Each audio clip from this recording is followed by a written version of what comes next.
일단 오늘 여기 PPT의 목차는 일단 법의 뭐 정의 및 목적, 그리고 법의 구조, 그리고 AI 기본법 이렇게 해가지고 진행을 좀 하도록 하겠습니다.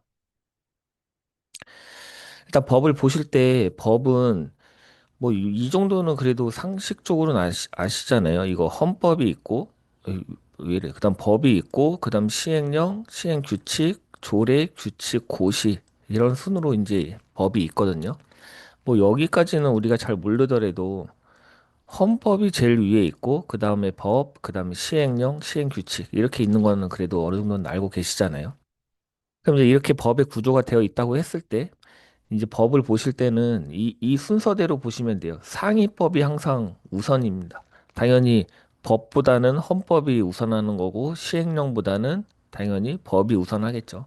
항상 상위법 우선의 원칙이 있다. 헌법이 법률 적용의 최고의 우선순위가 되는 거고 그 다음에 이제 특별법의 우선의 원칙이 있는데, 이거 이제 특별법이 일반법보다 이제 우선한다. 이렇게 이해하시면 돼요. 그래서 뭐, 일단 대표적으로 정보 보안에서 그 일반법의 대표적인 게 이제 개인정보보호법인 거고, 특별법이 이제 정보통신망법인데, 일단 그 기본법, 기본법이 이제 개인정보보호법에서 어떤 규정 같은 것들을 정해놨을 때, 뭐 예를 들어서 그런 거겠죠. 뭐 어떤 목적이 달성됐을 때 개인정보를 5일 이내에 파기를 해야 되는데 정보통신망법에 있는 특별법에 의해서 뭐 계약에 관한 거래라던가 이런 것들은 조금 더 오래 보관할 수 있는 그러니까 이런 것들이 서로 상충이 될 때 뭐를 우선해야 될 거냐라고 하면은 이제 특별법을 우선한다 이렇게 이해하시면 되겠습니다. 당연히 상위법 우선의 원칙이 먼저니까 같은 법률, 그러니까 같은 등급 내에 있는 법끼리 따질 때 상충될 때 특별법을 우선한다. 이렇게 이해하시면 되고 우선할 때는 그 강화된 조치만 우선하는 게 아니라 완화된 조치까지도 우선합니다. 그러니까 개인정보보호법에서 어떤 안정성 확보 조치를 안전삭보 조치가 있을 때 정보통신망법에서 그거보다 강화된 조치가 있다고 해도 그러니까 강화된 조치여도 정보통신망법을 따르는 거고 완화된 조치여도 정보통신망법을 따른다. 그러니까 강화됐건 완화됐건 상관없이 특별법을 따른다. 이렇게 이해하시면 되고 그 다음에 신법 우선의 원칙. 당연히 신법이 우선인 건 이건 뭐 어려운 거 아니니까. 그래서 이렇게 세 가지 상위법을 우선하고 특별법을 우선하고 신법을 우선한다. 그래서 뭐 자격증 공부할 때 뭐 상특신 이렇게 갖고 뭐 두음을 외우기도 하는데 아무튼 이렇게 이 세 가지 정도는 그래도 상식적으로 알아두시면 좋겠습니다. 그래서 뭐 조금 전에 막 떠들었던 일반법과 특별법의 관계 해가지고 이렇게 있는데 뭐 요거는 이제 좀 전에 얘기 드렸으니까 이거는 뭐 넘어가도록 하겠습니다. 아무튼 강화 시에도 특별법이 우선하는 거고 완화 시에도 특별법이 우선합니다. 그러니까 요 정도는 알아주시고요. 그러면 일단은 뭐 AI 기본법이라서 뭐 보안에 대해서 뭐 자세하게 하지는 않겠지만 그래도 보안 법률에는 어떤 것들이 좀 있는지 보자면 개인정보 보호법이 일반법으로서 이제 모든 데이터 처리 기본 원칙이 되고 그다음에 정보통신 정보통신 서비스의 전문화되니까 정보통신 서비스 제공자가 준수해야 되는 게 정보통신망법이고 정보통신 서비스 제공자 중에 어떤 데이터 센터라던가 국가 핵심 인프라를 운영을 하면은 정보통신 기반 보호법을 받습니다. 그래서 인공지능 기본, 그러니까 AI 기본법도 기본적으로는 이 개인정보 보호법에 있는 내용들과 어느 정도 안정성 확보 조치가 비슷하기 때문에 개인정보 보호를 알아두시면 AI 기본법을 이해하시는데 조금 더 수월하실 것 같습니다. 일단 그래도 법의 구조를 보자면 대표적으로 이제 개인정보보호법이 그래도 우리가 공부를 많이 했으니까 기술사 공부하면서 법에 가면은 이렇게 되어 있습니다. 법이 있고 그 밑에 시행령이 있고 그 밑에 고시 지침 매뉴얼이 있죠. 뭐 이렇게 이제 법을 나눠 놓은 이유는 뭐 법에서 모든 거를 다 다룰 수가 없잖아요. 그러니까 여기서 법에서 다룰 수 없는 거는 이제 대통령령으로 정한다 해서 이렇게 시행령으로 위임을 하고 시행령에서도 전부 다 할 수가 없는 것들은 이제 고시, 지침, 매뉴얼 이런 데로 이제 내려온다. 이렇게 이해하시면 되겠습니다. 그래서 개인정보보호법이 있고 그 밑에 시행령이 있고 그리고 이제 우리가 뭐 잘 아는 어디 갔냐? 여기 개인정보 영향평가 33조, 그리고 개인정보의 안정성 확보 조치 기준, 이런 것들이, 그리고 여기 IS, MSP, 이런 것들이 이제 개인정보보호법 시행령 밑에 있는 하나하나의 고시, 이렇게 되겠습니다. 그래서 법을 보실 때는 이렇게 법이 있고 시행령이 있고 고시가 있구나. 이 정도는 알아두시면 좋을 것 같습니다. 그러면 이제부터는 이제 AI 기본법에 어떤 것들이 있는지를 좀 봐야 되는데, 일단은 여기서 너무 많은 걸 알려고 하지 마시고, 어차피 이거 보고 뒤에서 법 한번 같이 읽어보고 그 다음에 서브노트 볼 거니까 그냥 간단하게 그냥 이런 게 있구나 정도만 보시면 될 것 같아요.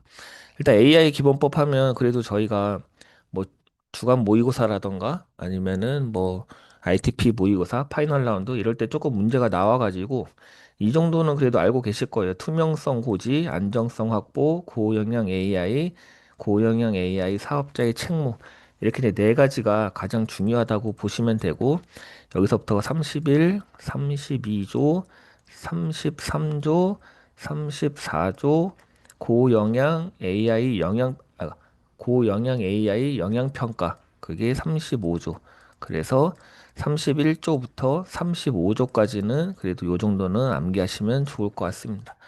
그래서 뭐 그냥 투, 안, 고, 책, 영, 뭐 이렇게 외우면 괜찮을 것 같긴 한데, 아무튼 뭐 두음은 뭐 알아서 외워주시고, 그리고 이 AI 기본법은 1월 22일, 26년 1월 22일부터 시행되기 때문에 요 정도는 그래도 상식적으로 알아두시고, 뭐 강글 같은 데다가 좀 언급해 주셔도 괜찮을 것 같습니다. 그래서 이제 뭐 우리가 항상 답을 쓸 때 1달러 인트로 이런 데다가 뭐 입법에 대한 배경 이런 것들을 이제 써주면 좋으니까, AI 기본법은 이제 왜 나왔는지를 보자면, 이 AI 발전과 신뢰 기반 조성을 위한 법적 토대를 마련하기 위해 나왔습니다. 그래서 뭐 AI 기술 및 산업을 진흥하기 위해 이제 나온 거죠. 뭐 법에서 뭐 1조를 보면 알 수 있죠. 이 법이 왜 만들어졌는지. 그래서 이제 AI 기본법은 이제 기술을 진흥하고 그리고 신뢰를 기반하고 AI 윤리를 확산하기 위해서 법이 나왔다. 이렇게 보시면 될 것 같아요. 그러니까 우리나라가 이제 세계에서 두 번째로 AI와 관련한 이제 법이 제정이 되었는데, 첫 번째가 이제 그 EU에서 만들어진 AI 액트잖아요. AI 액트랑 우리나라 AI 기본법이랑 좀 뭐가 다른지를 보자면은, AI 액트는 그 인공지능을 위험이라는 단어로 이제 표현을 합니다. AI 액트에서는 항상 위험이란 단어가 나오고, 우리나라 AI 기본법에서는 영향이라는 단어가 나오거든요. 그러니까 위험이라는 거는 조금 더 부정적인 단어고, 영향이라는 거는 그래도 좀 중립적인 단어잖아. 이게 뭐 좋은 영향을 줄 수도 있고 부정적인 영향을 줄 수도 있기 때문에, 그래서 어떤 느낌으로 이해하시면 되냐면, EU는 AI를 조금 위험하게 봐가지고 규제 같은 거라던가 뭐 과태료, 과징금 이런 것들을 조금 강화한 측면이 있다면, 우리나라, 그러니까 보호하는 측면, 제한하고 규제하는 측면이라면 우리나라의 AI 기본법은 약간 규제라던가 제한보다는 조금 더 산업의 진흥 쪽에 초점이 맞춰져 있다. 그래서 뭐 그 AI 액트보다 과태료라던가 이런 부분들도 조금 약하게 책정이 되어 있고, 그러니까 조금 그 뭐 기조라고 해야 되나? 그런 것들을 알아두시면 좋을 것 같아요. 그러니까 AI 액트는 조금 규제에 초점이 맞춰져 있고, AI 기본법은 그 산업의 진흥, 발전 이런 거에 초점을 맞추고 있다. 이렇게 알아두시면 될 것 같습니다. 그리고 항상 이제 법을 볼 때는 이 용어에 대한 정의를 조금 잘 알아두시는 게 좋아요. 왜냐면은 이 용어에 따라서 대상이 조금씩 바뀌거든요. 이따가 이제 법에서 볼 건데, 이 용어를 잘 알아두셔야 아, 이게 어디에 해당하는구나 이런 것들을 좀 알 수 있기 때문에 용어를 조금 보도록 하겠습니다. 일단은 용어에서 좀 알아두면 좋을 게, 뭐 인공지능이 뭔지는 당연히 뭐 어렵진 않으니까 이거는 그냥 각자 읽어보시고, 시스템도 각자 읽어보시고, 여기서 알아야 될 거는 이 고영향 인공지능과 생성형 인공지능, 그리고 인공지능 사업자 안에 인공지능 개발 사업자가 있고 인공지능 이용 사업자가 있습니다. 이렇게 두 가지가 있다는 걸 알아두세요. 왜냐하면 개발 사업자가 준수해야 되는 법률이 다르고 이용 사업자가 준수해야 되는 게 다릅니다. 그래서 각각에 적용되는 게 다르기 때문에 나중에 법을 보실 때, 아, 이건 개발 사업자가 하는 거구나. 이거는 이용 사업자가 하는 거구나. 이렇게 구분해서 보실 수가 있어야 됩니다. 그다음에 이제 이용자란 당연히 그냥 인공지능 제품 서비스를 제공받아 이용하는 자고, 영향받는 자는 인공지능 제품 서비스에 의해 기본권에 중대한 영향을 받는 자가 영향받는 자입니다. 이용자와는 조금 다르다. 그리고 이제 생성형 AI는 뭐 이거는 뭐 다들 알고 계시니까 뭐 각자 읽어보시고, 이제 이 고영향 인공지능이라는 게 중요하죠. 우리나라에서 이제 그동안은 고영향 인공지능이라는 단어가 없었는데 AI 기본법에서 이제 나온 거죠. 그래서 고영향 인공지능은 어떤 거냐면 이런 거죠. 생명, 신체 안전 및 기본권에 중대한 영향 또는 위험을 초래할 수 있는 특정 영역, 에너지, 의료, 채용, 보건 이런 쪽에서 활용되는 AI를 고영향 인공지능이라고 합니다. 이따 뒤에서 자세하게 보겠지만 고영향 인공지능이 되려면 두 가지의 조건이 있어요. 첫 번째가 이 특정 영역, 이 에너지, 의료, 채용, 뭐 먹는 물, 보건, 범죄, 교육, 공공 이런 데에서 활용되는 특정 영역이면서 엔드입니다. 엔드. 두 번째, 이것도 포함 생명, 신체 안전 및 기본권에 중대한 영향 및 위험을 초래할 수 있는 인공지능을 고영향 인공지능이라고 합니다. 그래서 이 정의 정도는 반드시 꼭 알아두시면 좋을 것 같아요. 그러면 이제 아까 AI 기본법에서는 크게 이제 다섯 가지만 암기를 하시면 된다고 했잖아요. 31조의 투명성, 32조의 안정성, 33조의 고영향 인공지능, 34조의 사업자의 책무, 35조의 고영향 AI에 대한 영향평가. 그 중에 이제 31조 투명성 확보 의무를 보겠습니다. 음. 일단 투명성 의무는 책임을 인공지능 개발 사업자가 지는 게 아닙니다. 인공지능 서비스를 제공하는 인공지능 이용 사업자가 이거에 대한 책임을 지는 겁니다. 그러니까 개발 사업자라고 하면은 모델을 만드는 거겠죠. 모델을 만드는 뭐 오픈 AI 같은 게 이 PPT로 쓰려니까 글씨가 더 안 써지네. 그러니까 인공지능 개발 사업자는 이제 오픈 AI 같은 거. 그리고 인공지능 이용 사업자는 이 오픈 AI한테 API를 받아가지고 어떤 인공지능과 관련한 서비스를 제공하는 사람. 이런 사람이 이제 인공지능 이용 사업자가 되겠죠. 그리고 인공지능 개발 사업자가 인공지능 이용 사업자인 경우도 있겠죠. 양쪽에 포함되는 경우. 오픈 AI가 그런 거죠. 자기네들이 모델을 만들어 갖고 챗GPT 서비스를 하니까 그러니까 인공지능 개발 사업자이면서 인공지능 이용 사업자가 같이 될 수도 있는 겁니다. 그러면 이제 투명성 확보 의무에서 어떤 것들을 해야 되느냐? 요 사전 고지 의무가 있습니다. 그러니까 이제 고영향 AI 또는 생성형 AI 기반을 해서 운영한다는 사실을 이 제공 전에 서비스를 제공하기 전에 사전에 이제 고지를 해야 된다는 거죠. 그럼 이제 사전 고지는 뭐 사전에 이제 제공 전에 하는 거고 이게 이제 인공지능으로 이제 운영된다는 사실을 그 다음에 이제 결과물이 나올 거 아니에요. 뭐 생성형 AI를 이용을 하는 거니까. 그럼 이제 생성 결과물에 대한 표시를 해야 됩니다. 이거는 생성형 AI가 만든 결과물이다. 이런 거에 대해서 명확하게 표시를 해야 되고, 그다음에 이거 가상 결과물에 대한 표시인데, 이 가상 결과물은 그냥 딥페이크라고 이해하시면 돼요. 실제와 구분하기 어려운 합성, 음성, 이미지, 영상 등은 이용자가 명확히 인식할 수 있도록 별도의 고지와 표시가 필요합니다. 이거는 꼭 기억해 주시면 될 것 같아요. 그 다음에 이제 표시 방법. 그럼 표시를 어떻게 하느냐? 이런 생성 결과물에 대해서, 가상 결과물에 대해서 표시를 해야 되는데, 어떻게 해야 되는지를 보자면, 제품에 직접 기재하거나, 또는 계약서 약관, 화면 단말기, 음성 안내, 이런 다양한 방법을 통해서 표시를 할 수가 있습니다. 물론 이제 모든 걸 해야 되는 건 아니고요. 뭐 예술적, 창의적 표현물은 전시 향유를 저해하지 않는 방식으로 고지 및 표시가 가능하고, 그 다음에 생성형 인공지능 기반 운영 사실이 명백한 경우, 이건 누가 봐도 인공지능으로 만든 거다라고 하는 경우엔 안 해도 되고, 특히 또 이런 내부 업무 용도로만 사용되는 경우에는 이 투명성 확보 의무가 적용되지 않습니다. 그래서 뭐 이 오른쪽에 있는 이거는 뭐냐 사례니까 아 요렇게 되는구나. 뭐 이런 AI 보이스가 사용되었습니다. 이런 것들이 이제 표시인 거죠. 그래서 투명성 확보 의무에서 알아야 될 거는 사전 고지와 표시를 해야 된다. 이 두 가지는 반드시 암기를 하셔야 됩니다. 그다음 이제 안정성 확보 의무인데 안정성 확보 의무는 인공지능 시스템을 개발하는 인공지능 사업자, 인공지능 개발 사업자에게 적용이 되는 내용입니다. 이거는 인공지능 이용 사업자에게 적용되는 게 아니라 인공지능 개발 사업자에게 적용되는 내용이다. 그러면은 안정성 확보를 그럼 누가 해야 되느냐? 어떤 시스템을 안정성 확보를 해야 되느냐라고 보면 이 세 가지를 모두 충족해야 돼요. 모두 이 중에 하나가 아니라 다음 요건에 모두 충족하는 AI가 안정성 확보 의무 대상입니다. 누적 연산량이 10의 26승 플러스 이상.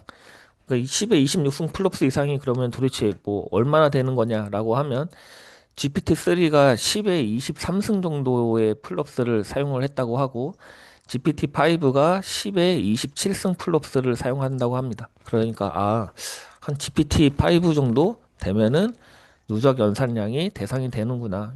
요 정도의 느낌을 가지시면 될 것 같아요. 그 다음에 이제 최첨단 인공지능 기술이 적용이 되어 있어야 되고 사람의 생명 기본권에 중대한 영향을 미칠 우려가 있을 경우에 이 세 가지에 모두 포함이 되면 안정성 확보 의무 조치를 해야 됩니다. 그럼 어떤 것들을 해야 되느냐? 이 사람들은 위험 관리에 대한 어떤 전 수명 주기에 대한 안정성, 위험에 대한 식별과 평가와 완화, 그리고 모니터링, 이행 결과에 대한 제출, 이렇게 세 가지의 의무 사항이 이제 발생을 합니다. 이 적용 대상이 되면은. 그래서 위험을 식별할 때, 뭐 우리가 그 얼마 전에 뭐 이번이었나요? 지난번이었나요? 뭐 AI 리스크 관리 프레임워크 뭐 그런 게 문제가 나왔었잖아요. 그래서 뭐 식별 분석 평가 대응한다. 뭐 그거랑 거의 똑같은 것 같아요. 그래서 식별하고 평가하고 완화한다.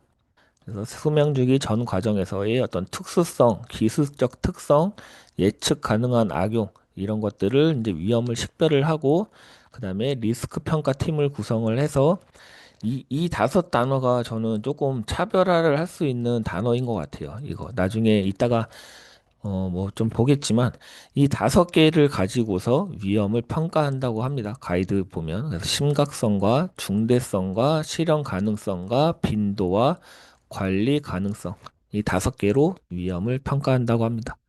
그다음에 이제 위험을 완화를 해야겠죠. 뭐 어떤 것들을 해야 될지 어떻게 완화를 할지 이런 대응을 수립하는 절차를 반드시 해야 된다.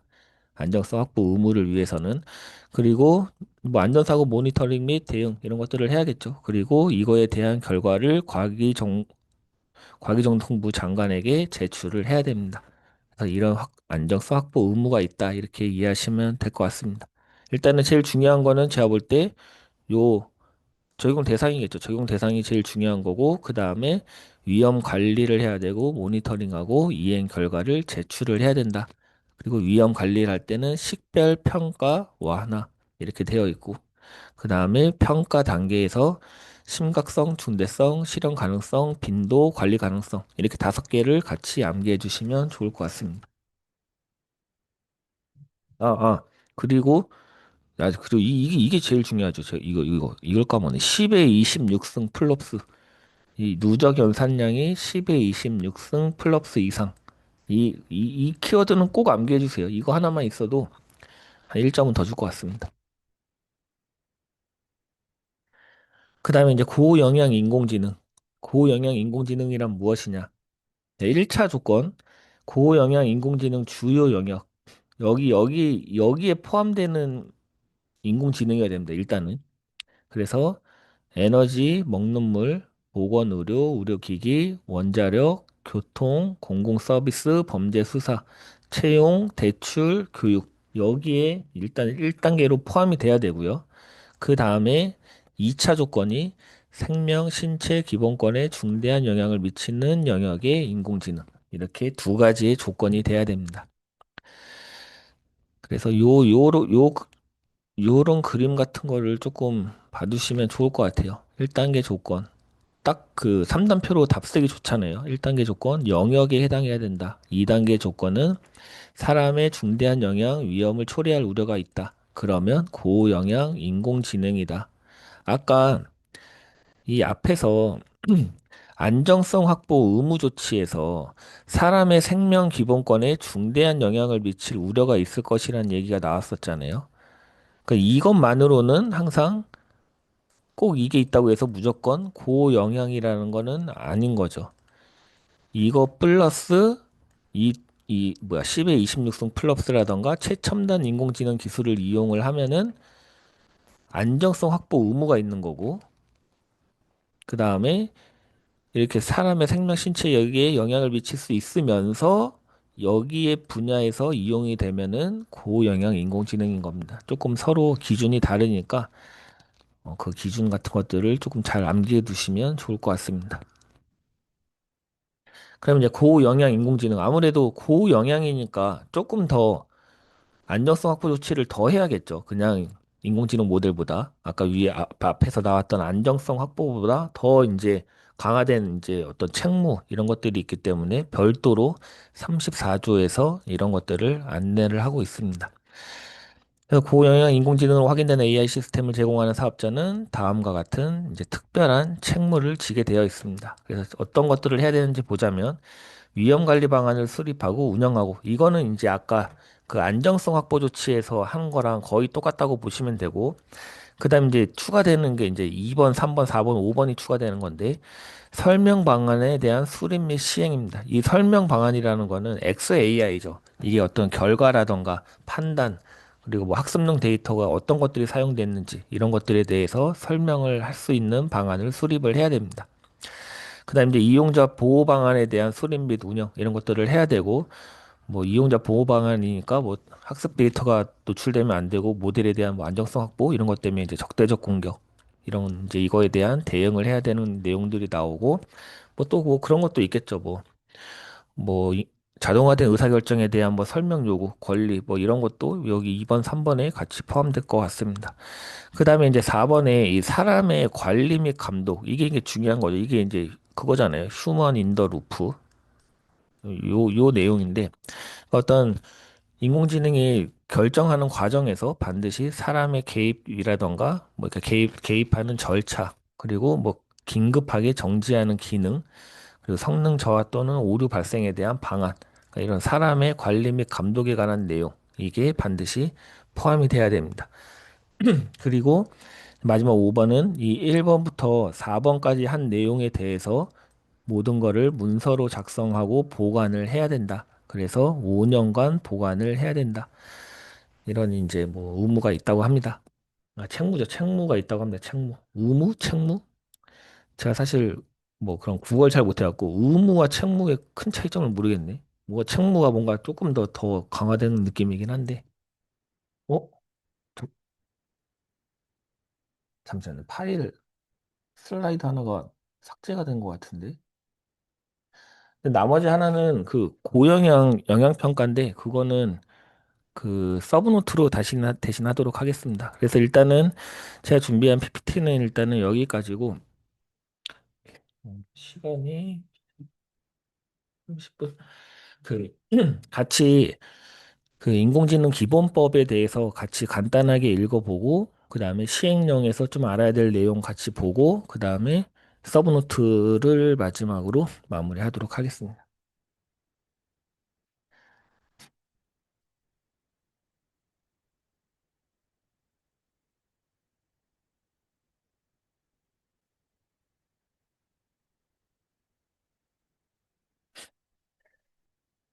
네.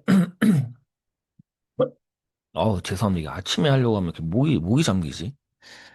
일단은 인공지능 발전과 신뢰 기반 조성 등에 관한 기본법. 이 이름만 봐도 이 법이 왜 만들어진지가 알 수가 있죠. 발전과 신뢰 기반의 어떤 문화를 만들기 위해서 만들어진 기본법이다. 그러니까 아까 개인정보보호법은 일반법이고 정보통신망법은 특별법이라고 했잖아요. 인공지능 기본법은 일반법입니다. 일반법. 그리고 이제 이 일반법을 기반으로 뭐 정보통신 서비스라던가 보건, 의료, 공공 뭐 여러 곳에서 이제 각각의 이제 이 인공지능 관련한 법 같은 것들이 만들어지겠죠. 그러면 그게 특별법이 되는 겁니다. 관계는 그렇게 이해하시면 될 것 같고 일단 목적을 보자면 건전한 발전과 신뢰 기반 조성에 필요한 기본적인 사항을 규정함으로써 국민의 권익과 존엄성을 보호하고 뭐 국가 경쟁력을 강화하는 데 이바지함을 목적으로 한다. 하고 우리나라는 약간 규제보다는 이 건전한 발전 여기에 조금 더 포커싱이 되어 있다 이렇게 보시면 될 것 같고 자, 그리고 아까 얘기했던 고영양 인공지능이 나오죠. 사람의 생명, 신체 안전 기본권에 중대한 영향을 미치거나 위험을 초래할 경우 우려가 있는 인공 시스템으로서 다음 각 목의 어느 하나의 영역에 활용되는 것을 말한다. 그래서 에너지, 먹는 물, 보건 의료, 의료기기, 원자력, 범죄 수사, 채용 대출, 교통, 그다음에 공공 서비스, 교육 이런 영역에서 활용돼야지만 고영양 인공지능이라고 합니다. 생성형 인공지능 넘어가고 그다음에 아까 인공지능 사업자에 이제 두 가지 유형이 있다고 했는데 첫 번째가 이거죠. 인공지능 개발 사업자, 인공지능을 개발하여 제공하는 자. 두 번째가 인공지능 이용 사업자. 이 인공지능을 개발하여 제공하는 자가 제공한 인공지능을 이용하여 제품 또는 서비스를 제공하는 자를 인공지능 이용 사업자라고 합니다. 뭐 이용자, 영향받는 자는 뭐 읽어보시면 될 것 같고 그래서 이제 여기서 중요한 건 이제 없고 쭉쭉 내려가다가 이제 우리가 알아야 될 내용은 32조부터인 거죠. 31조. 여기 투명성 확보 의무. 일단 아까 앞에서 한번 했으니까 중요한 것만 찝어드리겠습니다. 자, 인공지능 사업자는 자, 사업자라고 표현을 하면은 개발자 플러스 이용자인 거예요. 둘 다인 겁니다. 둘 다. 인공지능 사업자는 고영향 인공지능이나 생성형 인공지능을 이용하여 제품 또는 서비스를 제공하려는 경우 제품 또는 서비스가 해당 인공지능에 기반하여 운영된다는 사실을 이용자에게 사전에 고지해야 된다. 사전에 고지해야 된다. 그 다음에 여기 표시해야 된다. 생성형 인공지능 또는 그 결과물이 이 인공지능에 의해 생성되었다는 사실을 표시를 해야 되는 거고, 그리고 요 사망이 아까 딥페이크와 관련된 내용. 실제와 구분하기 어려운 등등을 했을 때에는 요 고지 또는 표시해야 된다. 그 다음에 뭐 예술적 창의물 표현이나 뭐 그에 해당하는 경우에는 안 할 수 있다. 예외할 수 있다. 그 다음에 이 사항은 뭐 이 사망을 했다고 해서 1항이라던가 2항 이거에 대한 어떤 그 의무 이런 것들이 예외가 되지 않는다. 뭐 이런 내용인데 뭐 이건 이것까지 아실 필요 없고. 그다음에 32조 안정성 확보 의무. 아까 그랬잖아요. 그 세 가지 조건에 해당해야 된다. 세 가지 조건 누적 연산량이 대통령령으로 정하는 기준. 대통령령에 가면 10에 26승 플롭스라고 되어 있습니다. 그러면은 10에 26승 플러스 그다음에 그 최신 기술을 이용해야 되고 중대한 영향 이런 거를 이제 끼칠 우려가 있다고 하는 대상이 되면은 아까 그 이걸 해야 된다고 했죠. 생명주기 전반에 걸친 위험의 식별을 평가하고 식별 평가 완화 그다음 모니터링하고 위험 관리 체계를 구축해야 된다. 그리고 장관에게 제출해야 된다. 이게 32조에 있는 내용입니다. 그다음 33조 고영향 인공지능의 확인을 보자면 아까 고영향 인공지능이란 이, 어디 갔어요? 정의를 다시 보겠습니다. 너무 올라가네. 요거 사람의 생명, 신체 안전 및 기본권에 중대한 영향을 미치거나 위험을 우려가 있는 여기에 해당하는 인공지능이 고영향 인공지능인 거죠. 그래서 뭐 그래서 넘어가고 그다음에 고영향 인공지능과 관련한 사업자의 책무 위험 관리 방안을 수립을 해야 되고, 그 다음에 기술적으로 가능한 범위에서 인공지능이 도출한 최종 결과, 그러니까 XAI 설명 가능성을 확보를 해야 된다.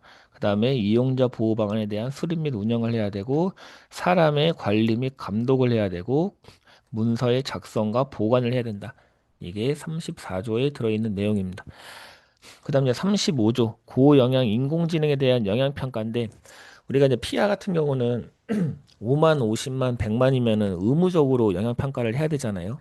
하지만 고영양 인공지능 영역평가는 의무가 아니라 자율입니다. 자율. 그냥 권고만 할 뿐이고 자율입니다.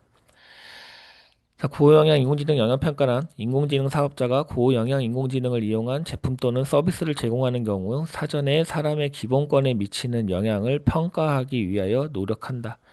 국가기관 등이 고영양 인공지능을 이용한 제품 또는 서비스를 이용하는 경우에는 영향평가를 실시한 제품 또는 서비스를 우선적으로 고려해야 한다. 그 밖에 뭐 뚝뚝한 거는 대통령령으로 정한다라고 하니까 시행령에 가면 있겠죠. 이게 지금 시행령이 아직 이제 그러니까 법안은 확정이 됐는데 시행령은 아직 그 의견을 수렴하고 있는 단계거든요. 근데 뭐 내용 자체가 바뀔 건 없을 것 같아가지고 일단은 법은 요 정도만 보시면 돼요. 여기 법은 31조 투명성, 32조 안정성, 33조 고영양 인공지능, 34조 사업자의 책무, 35조 영향평가 이렇게까지만 일단은 법에서는 보시면 될 것 같습니다. 그러면 이게 이제 그 다음에 봐야 될 게 이 AI 기본법 하위 법령집이거든요. 그러니까 하위 법령집이란 뭐 무슨 말이겠어요? AI 기본법이 있고 그 밑에 딸려 있는 시행령과 고시, 가이드라인 이런 것들에 대한 이제 집합물이라는 거죠. 그래서 25년 9월 한 열흘 정도 된 것 같은데 의견 수렴을 하기 위해서 이제 여기 과학기술정보통신부가 아니라 니아에서 일단은 이거를 이제 그 의견 수렴을 하고 있죠, 지금. 여기 니아에서.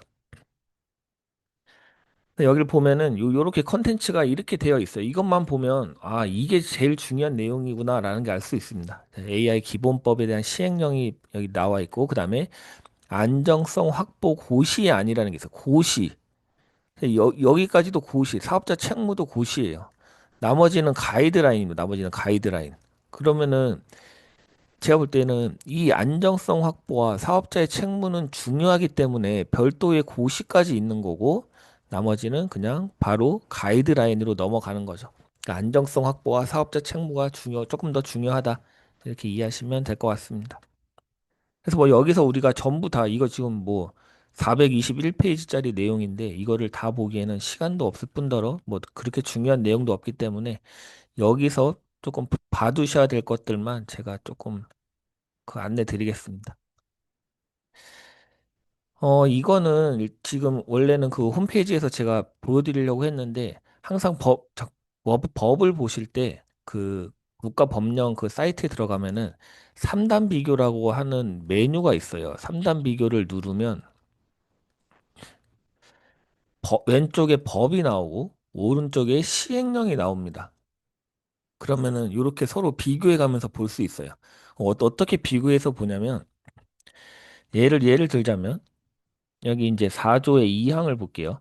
이 법은 국방 또는 국가안보 목적으로만 개발 이용되는 인공지능으로서 대통령령으로 정하는 인공지능에 대하여는 적용하지 아니한다. 이렇게 대통령령으로 정한다라고 하면은 이 내용이 시행령으로 가는 겁니다.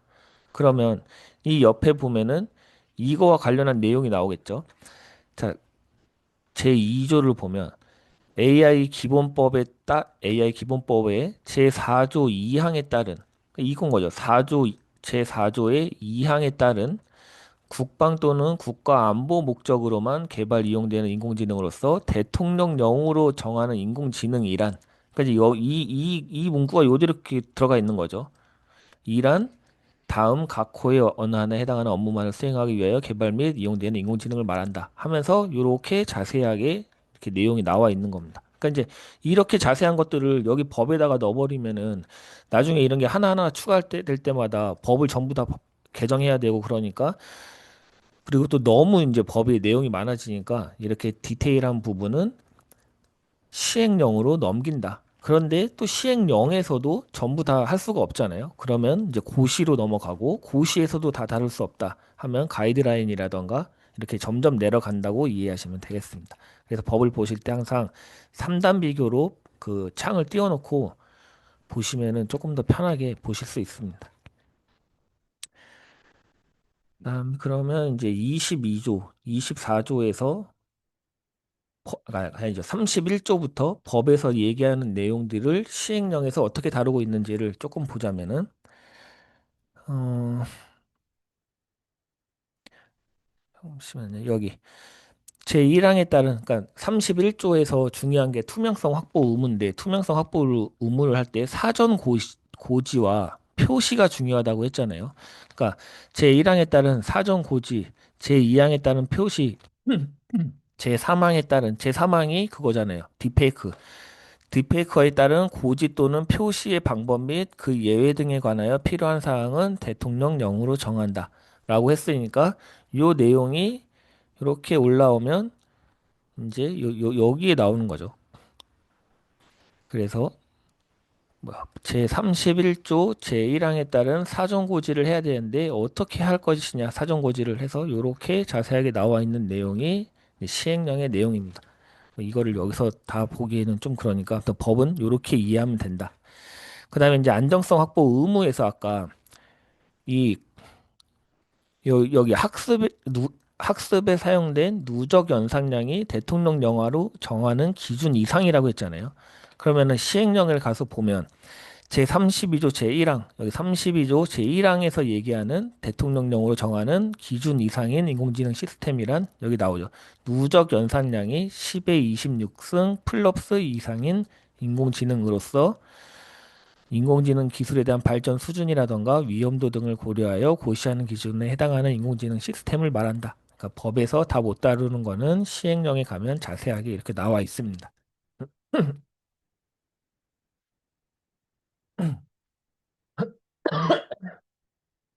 네, 일단 법은 이렇게 보시면 되고, 그래서 이제 뭐 일단 법 보는 방법은 이렇게 되는 거고, 좀 내려가가지고 중요한 것만 조금 보겠습니다. 이 안정성 확보 고시안, 이걸로 보기보단 가이드라인으로. 그래도 좀 공부할 만한 내용이 키워드가 몇 개가 좀 있어갖고, 이거를 제가 뭐 다 같이 볼까 말까 하다가, 그래도 이해하는데 좀 도움이 될 것 같아갖고, 좀 같이 보겠습니다. 자, 인공지능 투명성 확보 이제 가이드라인이고, 아까 이제 31조잖아요. 31조의 투명성 확보를 위해서 어떻게 해야 될지 이제 가이드라인을 제시를 하는 거죠. 그러니까 적용 대상 및 범위, 제공하는 인공지능 서비스에 대한 투명성 확보 의무는 이용자에게 최종적으로 AI 제품 및 서비스를 제공하는 사업자에게 부과한다. 그러니까는 개발자보다는 이용 사업자가 더 이제 해당이 되는 내용이겠죠. 그래서 넘어가서 어, 자, 투명성을 확보하는 단위. 단위도 나름 중요한 것 같아요. 최종 결과물을 기준으로 해당 결과물이 생성형 AI 등을 통해 작성되었음을 표시하는 등의 투명성 확보를 수행을 해야 됩니다. 그러니까 최종 결과물 이전에 이용자가 프롬프트 입력, 생성 이미지 선택 등을 하는 단계에서는 표시할 필요가 없고 마지막에 최종 결과물을 도출을 할 때 추출하거나 저장하는 단계에서 표시를 해야 됩니다. 투명성 확보는.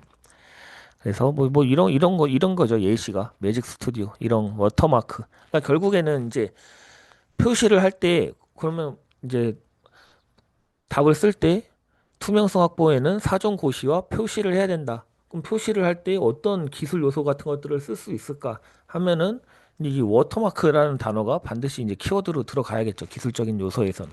그리고 이제 얼마 전에 뭐 AI 인공지능 결과물 뭐 워터마크에 대한 기술에 대해 작성하시오라는 뭐 모의고사였나 어디서 문제를 봤던 것 같은데 뭐 그런 것들이 학습되어 있으면 워터마크 기술에 대해서 조금 더 상세하게 답에다 써주시면 좋을 것 같습니다. 그래서 사전 고지와 표시의 차이를 보자면 뭐 이런 서비스가 있다고 할 때 전화 연결로 이용하는 생성형 AI 기반 음성 대화 서비스가 있다고 할 때 사전 고지는 서비스 가입 과정에서 약관 등의 생성형 AI 기반임을 명시를 하는 게 사전 고지인 거고 표시는 서비스 이용을 위한 통화 연결 직후 대화 내용은 생성형 AI를 활용하여 만들어진다는 멘트를 재생하는 게 표시라고 합니다. 그러니까 사전 고지는 말 그대로 서비스를 이용하기 전에 알리는 거고 표시는 어떤 결과물이라던가 이런 것들을 이제 생성했을 때 이제 표시를 한다. 이렇게 이해하시면 될 것 같습니다. 그래서 사전 고지의 취지는 생성형 AI에 기반되어 운영되는 것을 사전에 알려 이용자가 주의를 기울일 수 있도록 한다. 그래서 이용 약관이라던가 계약서, 화면 표시 이런 것들을 통해서 사전 고지를 할 수 있죠. 그래서 이게 이용 약관에다가 한 내용인 거고 화면 표시를 통해 세이프폰, 그러니까 AI로 지금 이용이 되고 있다. 이런 것들을 안내하는 사례입니다.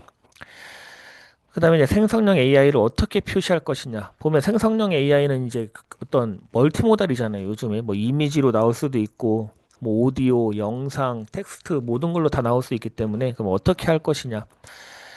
이미지 컨텐츠 같은 경우는 이미지 위에 로고, 텍스트 등의 가시적인 워터마크를 하거나 특정 기술을 활용한 비가시적 워터마크를 적용하는 겁니다. 뭐 워터마크에 대한 어떤 뭐 정의를 보자면 이미지 등의 매체에 로고나 텍스트 형태의 식별자를 추가하거나 사람이 인지할 수 없는 패턴을 삽입하여 콘텐츠의 출처 및 소유권 확인에 사용되는 기술이 이제 워터마크인 거죠. 그러니까 어떤 표시 같은 것들을 해야 된다고 했을 때 어떤 키워드 같은 걸로 워터마크가 누락돼 있으면 아마 좀 고득점 받기 힘들지 않을까.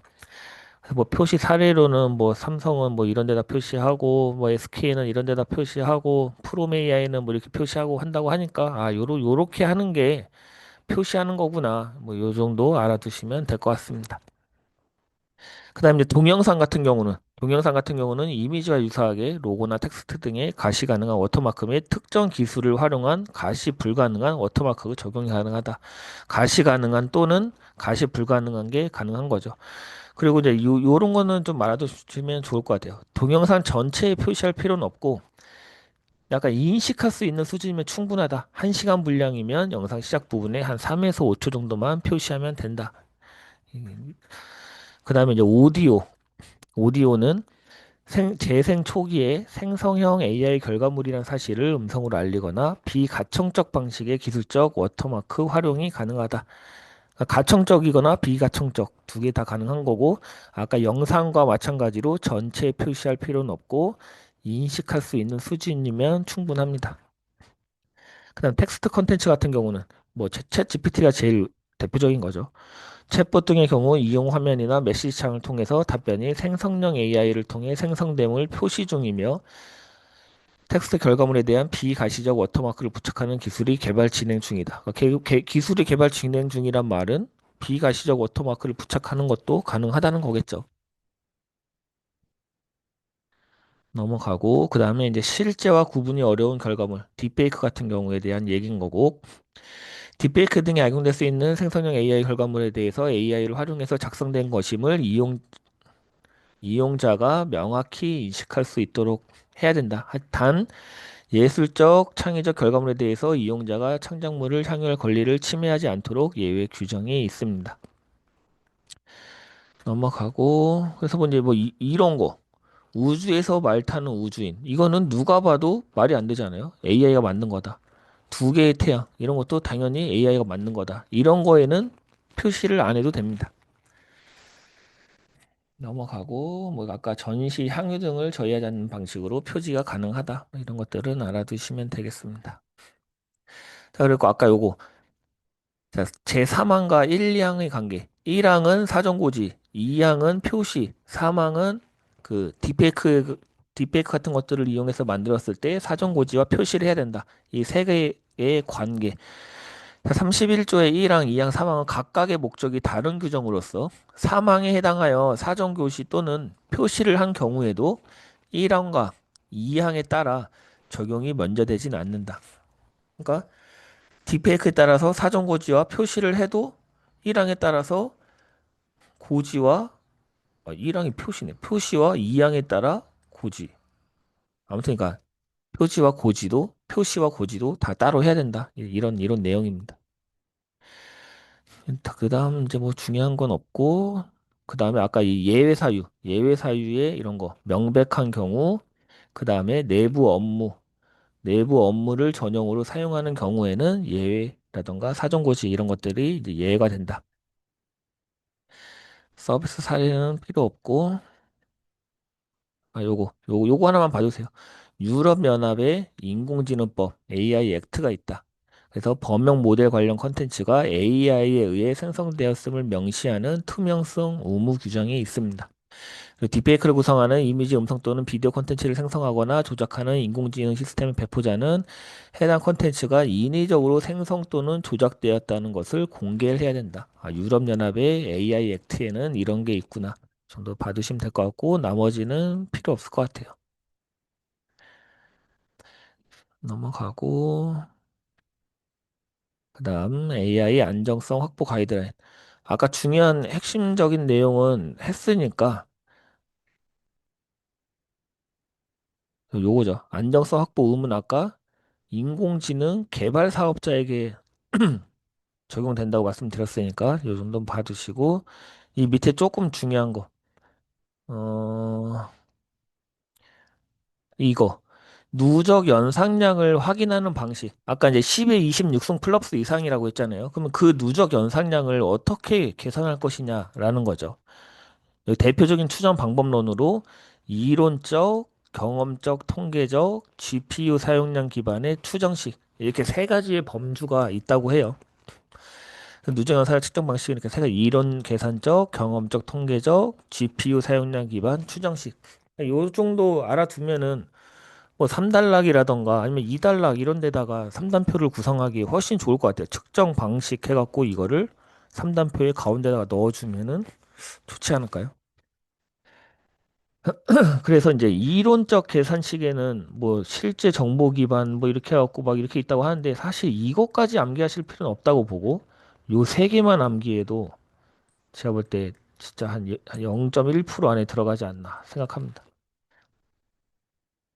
넘어가고 그래서 아까 GPT-3가 10에 23승 정도 된다고 했잖아요. GPT-5가 한 10에 27승 정도 한다고 하고 넘어가겠습니다. 그래서 요거 세 개 이론 계산식, 경험적, 통계적 GPU 사용량 기반 추정식 이렇게 세 가지는 꼭까지는 아니고 내가 합격하고 싶다 59점이다 더 이상 공부할 게 없다면 암기해 주세요. 그다음에 대상 사업자의 의무 아까 이제 대상 사업자가 되면은 위험을 식별하고 위험을 평가하고 완화하고 이런 활동을 해야 된다고 했잖아요. 그러면 이제 위험 관리할 때 식별, 평가, 완화를 해야 되고 사고 대응을 하기 위한 모니터링 체계 및 사고 대응 체계를 운영해야 되고 결과를 문서화해서 과기정 통부에 제출을 해야 됩니다. 그다음 이제 레드 팀 테스트. 이게 레드 팀 테스트라는 게 그 AI 기본법 관련한 가이드라인에서 되게 많이 나오거든요. 레드 팀 테스트. 이거는 약간 그 키워드로 좀 갖고 가시면 좋을 것 같아요. 뭐 어려운 내용은 아니니까 그냥 뭐 실제로 한번 이게 취약점이 있는지 없는지 실제 해커의 입장이 돼갖고 공격해보는 테스트가 레드팀 테스트니까 어려운 건 없으니까. 그래서 이제 조금 알면 좋을 게, 어, 지금 어딨냐. 요 레드팀 테스트는 실제 공격자의 관점에서 창의적이고 악의적인 공격을 시도해 취약점을 발견하는 방법으로 주요 인공지능 사업자들이 모델 출시 전 필수적으로 수행한다. 그러니까 레드팀 테스트라는 거를 꼭 키워드로 여기저기 써주시면 좋을 것 같습니다. 그리고 위험 관련 이게 파일이 크니까 이게 자꾸 이러네. 위험 관련 기록은 시스템 운영 종료 최소 3년 이상 보관을 해야 된다. 요런 건 조금 알아두시면 좋을 것 같아요. 자, 이제 그 다음에 평가를 해야 되는데 이 위에는 지금 무슨 단계였어요? 이 위에는 식별하는 단계고 자, 식별하는 단계였고 여기까지는 이게 파일을 좀 분리해 놓을 걸 그랬네. 계속 꺼지네. 그 다음에 이제 평가하는 단계에서 좀 알아두면 좋은 거. 아까 얘기했던 RAT 위험 평가 조직 이런 것들을 구성해야 된다는 거를 좀 키워드로 써주시면 좋을 것 같고 그 다음에 요거 평가 항목, 위험 평가는 다음 항목을 포함하여 실시한다. 심각성, 중대성, 실현 가능성, 빈도, 관리 가능성. 이렇게 다섯 가지를 좀 암기해 주시면 좋을 것 같아요. 그래서 위험 점수를 산출하는 방식의 예시가 있는데 위험 점수는 이렇게 산출한다고 합니다. 근데 이게 제가 대학교 때까지는 진짜 수학을 좋아했는데 제가 지금 요즘에 수학을 손 놓은 지가 당연히 한 20년이 돼갖고 이거 가로 외쳐져 있는 거죠. 이거 곱하기 어차피 이거 괄호 의미가 없잖아요. 이 괄호의 의미가. 계산 결과가 나오는 데 있어서. 이거 괄호가 왜 있는지 조금 의문이 들었습니다. 뭔가 이렇게 그냥 뭔가 묻고 싶었나? 그냥 뭔가 이 책을 만든 사람은? 아무튼 뭐 이렇게 곱하고 관리 가능성이라는 건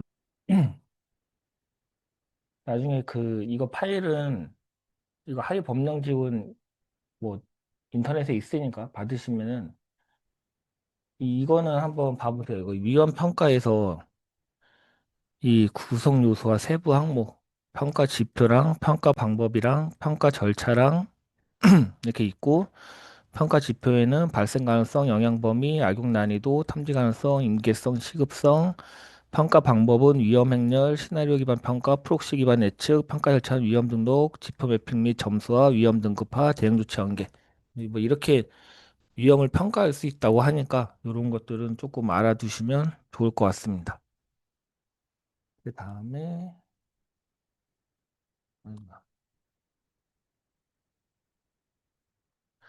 그 다음 이제 아까 그 사업자의 책무에서 고용이나 인공지능 사업자의 책무에서 이 내용이 있었잖아요. 사람의 관리 감독이 필요하다. 그래서 인공지능 의사결정에 대한 사람의 개입에 이런 이제 기술 요소, 이런 키워드 같은 것들 좀 봐두시면 좋을 것 같아요. 휴먼 인더 루프, HITL 우리가 알고 있는 거죠. 그거 외에도 인, 아웃, 오버 이렇게 있다고 해요. 뭐 이런 것들 같이 써주시면 좋을 것 같습니다. 그리고 요 그림은 뭐 아마존에서의 그 휴먼 인더 루프에 대한 어떤 개념 절차라고 하니까 혹시나 이제 휴먼 인더 루프 개념도 어떻게 그려야 될지 모르겠다라고 하면은 요 그림 조금 참조하시면 되지 않을까 그렇게 생각이 들고 일단은 뭐 이 하위 법령집은 뭐 중요한 거는 요 정도인 것 같으니까 여기까지 하고 그 다음에 이제 그 서브노트 제가 이제 이것들을 좀 정리를 해서 이제 만든 거거든요. 서브노트는 이거 그냥 제가 만든 거니까 이게 뭐 정답은 아닙니다. 뭐 틀린 게 있을 수도 있고. 그리고 시행령이 뭐 의견을 받아들여 가지고 개정될 수도 있고 하는 거니까 혹시 나중에 바뀔 수도 있지만 지금 기준에선 이렇다고 이해하시면 되겠습니다. 일단 이제 지금까지 이제 본 거를 종합적으로 이제 압축해갖고 답에 이제 어떻게 쓸 것인지를 이제 어떤 게 키워드일 것인가 이제 그 제 기준에서 쓴 거고요. 그냥 저는 리드문에 이렇게 썼습니다. 그냥 세계 두 번째 AI 포괄적 법률을 만들었다. AI 기본법이. 그래서 목적은 뭐 국민의 권익을 보호하고 국가 경쟁력을 강화하고 AI 신뢰성을 강화하고 화면 잘 나오고 있죠. 그리고 그래서 AI 기본법을 통해서 가는 거고 주요 내용으로는 투명성, 안정성, 고영양 AI 이런 것들이 있다라고 썼습니다.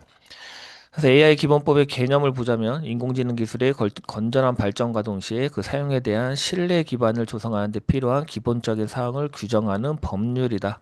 뭐 이렇게 써주시면 될 것 같습니다. 아니면 뭐 일반법이다. 뭐 이렇게 써도 괜찮을 것 같긴 한데 아무튼 요거는 보시면 되는 거고 그래서 간글로 26년 1월 22일에 시행이 될 예정이다. 그래서 이제 AI 기본법에는 어떤 주요 용어가 뭐가 있는지를 보자면 사업자를 분류할 때 인공지능 사업자가 있고 인공지능 개발 사업자가 있고 인공지능 이용 사업자가 있다. 그리고 AI 분류는 생성형과 고영향으로 분류가 된다.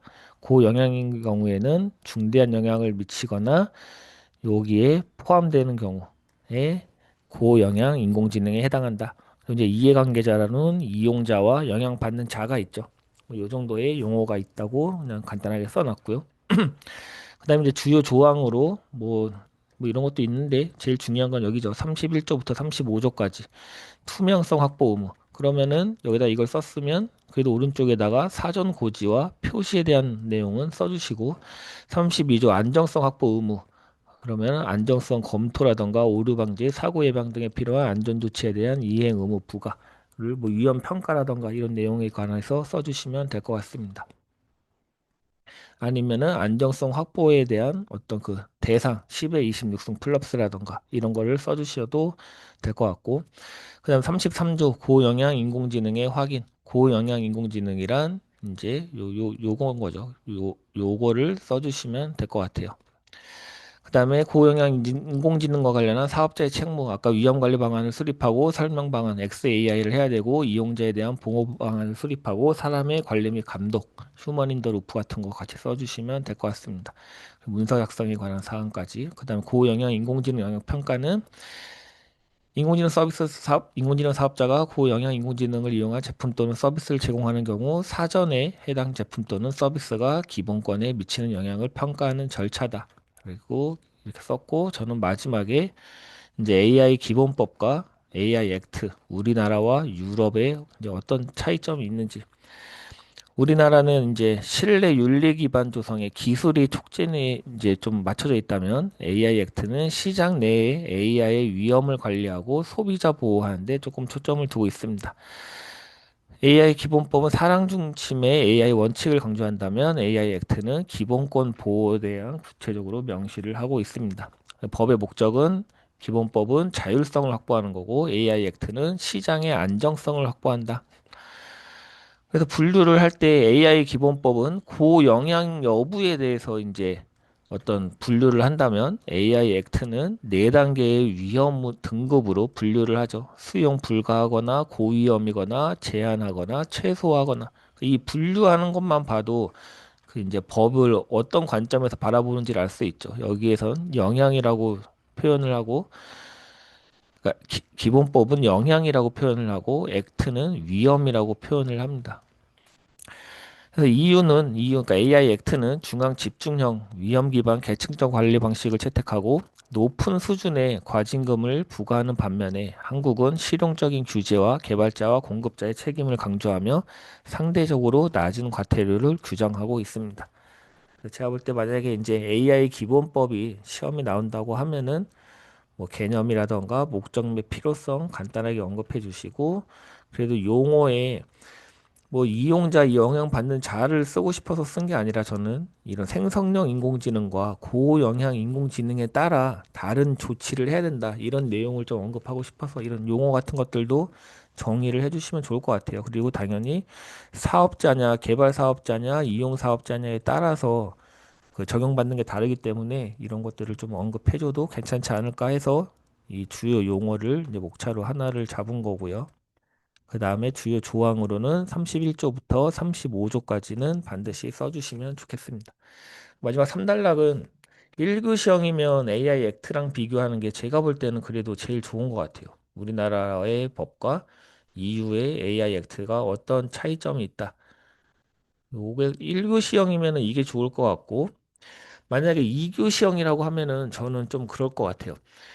인공지능 기술이 진짜 하루가 다르게 발전하고 있잖아요. 이렇게 급속하게 발전하는 기술을 과연 인공지능 법이 이 속도를 따라갈 수 있을까? 과연 이거를 법으로 제한함으로써 뭔가 오히려 더 발목을 잡는 거 아닌가? 그래서 앞으로 인공지능 기본법이 이 빠르게 발전하는 기술을 따라가고 그것들을 더 장려하기 위해서 어떤 식으로 좀 제도가 이제 나아가야 된다. 그러니까 이런 제언 같은 거를 4단락에다가 써주시면은 좀 좋을 것 같습니다.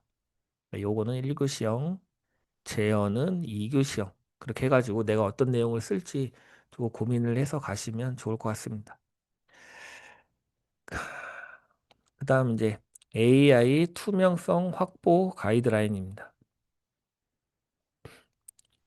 여기서 이제 제가 중요하게, 아이고, 이게 잘못됐네. 제가 중요하게 생각하는 거는 뭐 그냥 저는 항상 법이 나오면 그냥 조항 써주는 게 제일 좋은 것 같아요. AI 기본법 제31조를 리드문으로 썼고, 그 다음에 투명성 확보 가이드라인이 무엇이냐 도대체.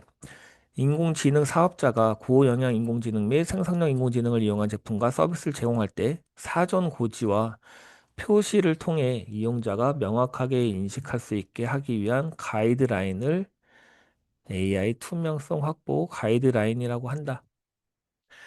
적용 대상은 뭐가 있느냐? 고영향 인공지능, 생성형 인공지능 이렇게 대상이 되고 적용이 예외되는 경우는 AI 운영 사실이 명백한 경우, 그다음에 내부 업무 용도만 사용되는 경우 또는 아까 그 뭐 그거 있었죠. 뭐 창작물, 뭐 예술 뭐 이런 거와 관련된 거 그때는 안 해도 된다. 그래서 이 투명성 확보는 제공하는 인공지능 서비스에 대한 투명성 확보 의무는 이용자에게 최종적으로 AI 제품 서비스를 제공하는 사업자, 그러니까 인공지능 이용 사업자에게 이제 부과가 되는 겁니다. 단 파운데이션 모델 개발자가 직접 이용자에게 서비스를 제공하는 경우에는 인공지능 개발 사업자이면서 이용 사업자이기 때문에 개발 사업자가 투명성 확보 의무가 생긴다. 이렇게 이해하시면 되고. 그래서 AI 투명성 확보 의무의 어떤 항목에 어떤 것들이 있는지를 보자면,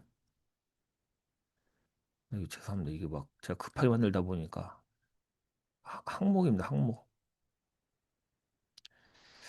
그러니까 고지 및 표시, 사전 고지를 해야 되는 의무가 있고, 그러니까 해당 AI에 기반하여 운영된다는 사실을 사용 이용자에게 사전에 알려야 되고, 결과물에 대한 표시 의무, 그리고 딥페이크에 대한 고지 및 표시 의무. 그리고 표시할 때 어떻게 표시를 하느냐? 워터마크를 이용하고 이용약 관, 계약서, 화면 등 또는 주된 이용자의 연령, 신체적, 사회적 조건 등을 고려해 가지고 표시를 해야 된다. 뭐 이렇게 저는 분류를 했는데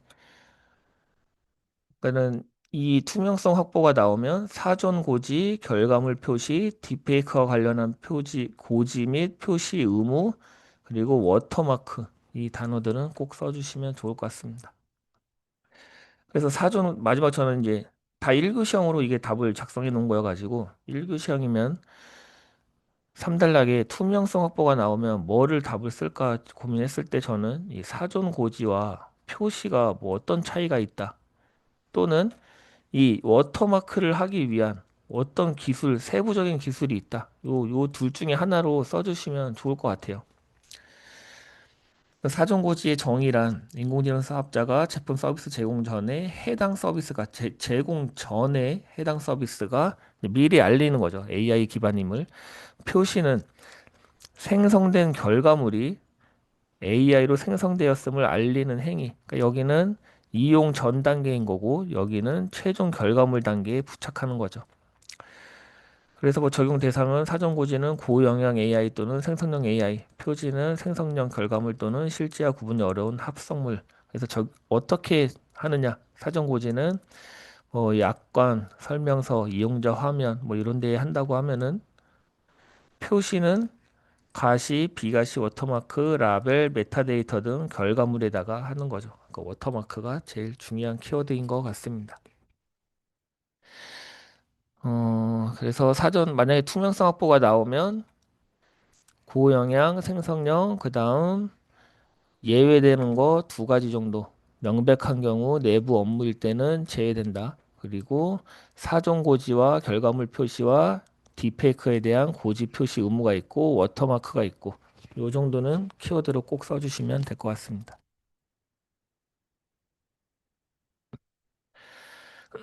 그 다음에 이제 인공지능 안정성 확보 가이드라인.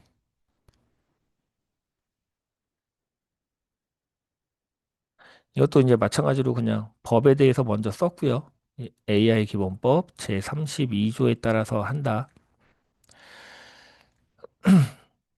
자, AI 기본 그래서 안정성 확보 가이드라인은 무엇이냐? 안정성 확보 의무가 적용되는 인공지능 시스템을 개발하는 인공지능 사업자가 충실히 이해하고 준수할 수 있도록 지원하기 위한 가이드라인이 이제 인공지능 안정성 확보 가이드라인이다. 그래서 안정성 확보 적용 대상은 누가 되느냐?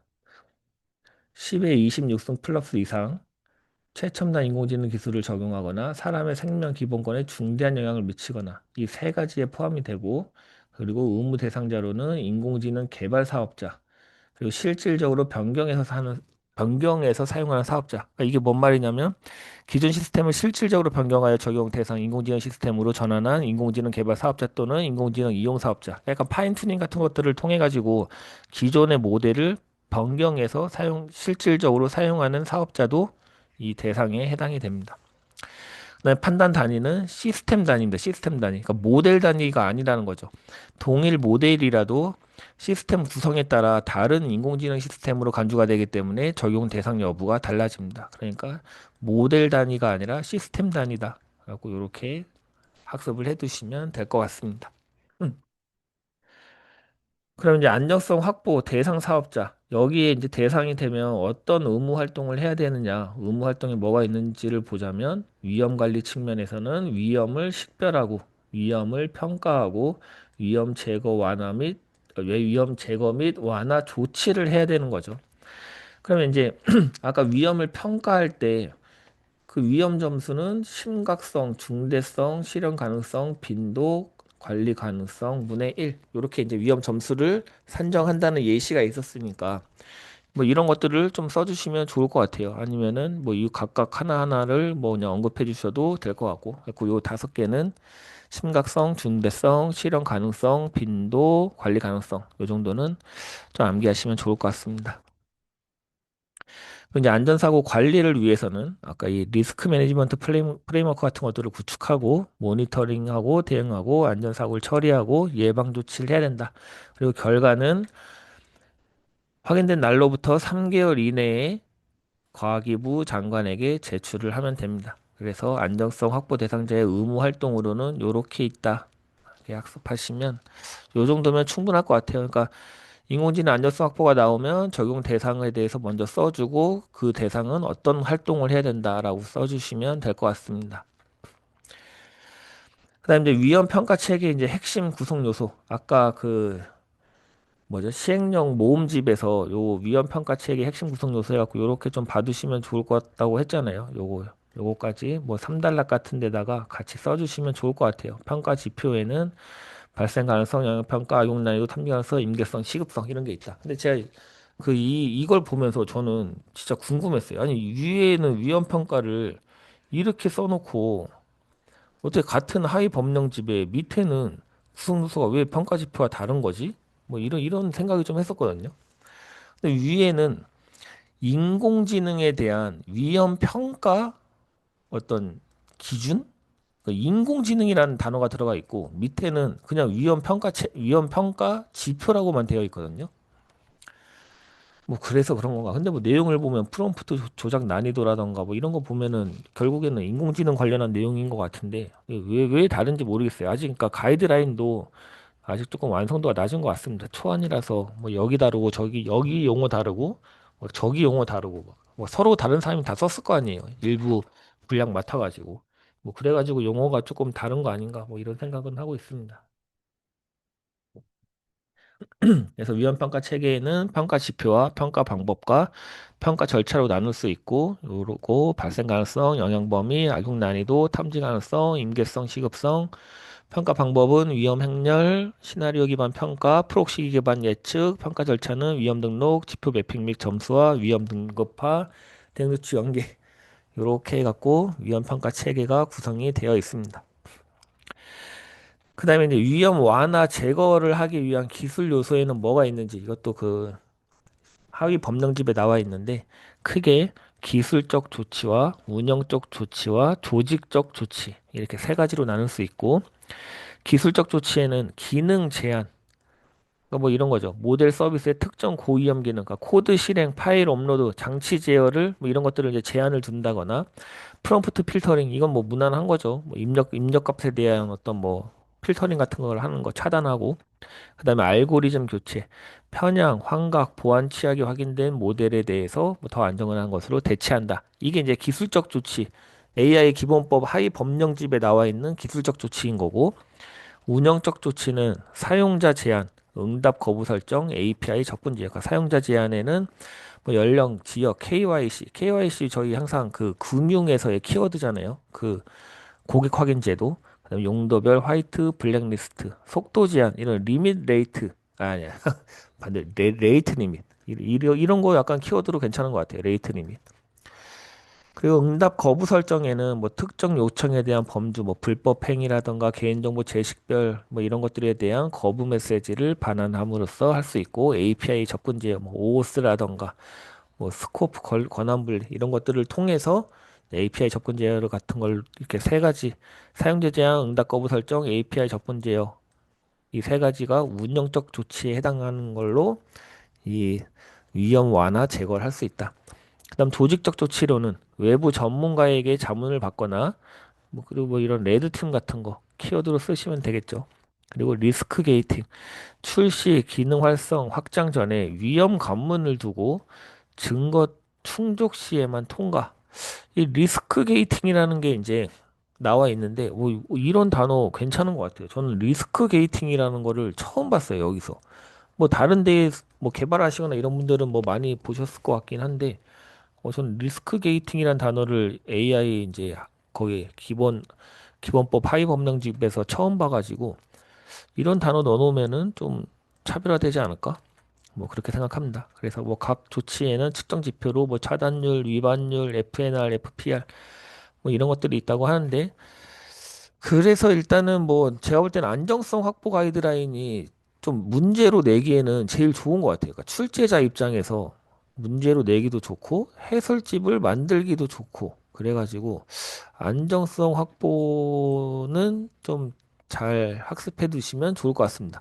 다른 거는 그리고 다 약간 약간 뭐라고 하죠? 기술적인 내용이 별로 없는데 그래도 여기만 기술적인 내용이 좀 있잖아요. 여기 3달 여기 마지막에. 그래서 조금 기술적인 내용도 어필하면서 내가 법도 잘 알고 있다라는 내용으로 답을 써주기에 이만한 문제가 없는 것 같습니다. 자, 그래서 안정성 확보가 나오면 반드시 인공지능 시스템을 개발하는 인공지능 개발 요 개발 사업자와 실질적 변경 사업자에게 해당되는 내용이라는 거를 좀 언급해 주시고 그다음에 이 적용 대상 이 세 가지 반드시 암기 10의 26승 플러스 최첨단 인공지능 기술 중대한 영향 요 세 가지 암기해 주시고 단위는 반드시 시스템 단위다. 모델 단위가 아니다. 그래서 얘네들이 해야 되는 활동은 위험 관리를 하고 안전사고를 관리하고 결과를 제출해야 되는데 위험 관리는 우리가 알고 있는 식별 분석 평가 대응이 아니라 식별 평가 제거 완화입니다. 조금 달라요. 좀 똑같이 좀 해주지. 굳이 뭐 이렇게 다르게 하는지 모르겠어요. 그리고 평가에서 위험 점수를 심각성, 중대성, 실현 가능성, 빈도, 관리 가능성 이렇게 해서 위험 점수를 산출할 수 있다. 이렇게 써주시면 될 것 같아요. 그 다음에 안전사고 관리에서는 이런 거 RMF라던가 이런 것들 그리고 3개월 이내에 과기부 장관에게 제출한다. 이런 내용은 좀 써주시면 차별화가 되지 않을까 생각합니다. 그리고 위험평가 체계 요 정도는 좀 암기하면은 조금 좋을 것 같긴 한데 뭐 그건 개인적으로 선택해 주시고 이 위에는 암기 못하더라도 요 기술 요소는 좀 암기해 주세요. 기술 요소. 그 기술사잖아요, 우리가. 기술 요소를 많이 써주는 게 좋겠죠. 구분도 딱 좋아. 이거 3단표로 쓰기 얼마나 좋아. 기술적, 운영적, 조직적. 그래서 기능 제한. 프롬프트 필터링, 알고리즘 교체, 사용자 제한, 응답 거부 설정, API 접근 제어, 외부 전문가 자문, 리스크 게이팅. 이 정도는 암기를 해주시면 좋을 것 같습니다. 그래서 안정성 확보는 여기까지 하고 그 다음에 요거 기본 고영양 인공지능 및 사업자의 책무.